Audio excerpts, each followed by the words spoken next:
South Korea's 21st legislative elections were held on 15 April 2020.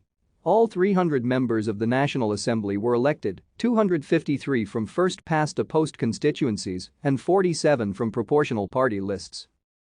The election was a landslide victory for the Liberal Democratic Party, which defeated the conservative United Future Party.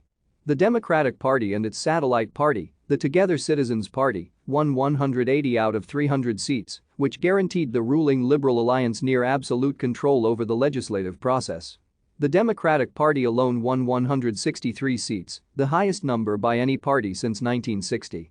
The Conservative alliance between the United Future Party and the Future Korea Party won only 103 seats, making this the worst conservative result since 1960.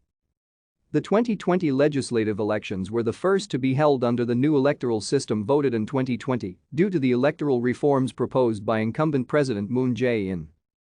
300 members of the National Assembly were elected in the 2016 elections, of whom 253 were elected from single-member constituencies on a first-past-the-post basis and 47 from closed party lists through proportional representation by the hair quota largest remainder method in accordance with South Korea's Public Official Election Act. Thank you for watching. Like and subscribe if you would like to view more of our videos. Have a nice day.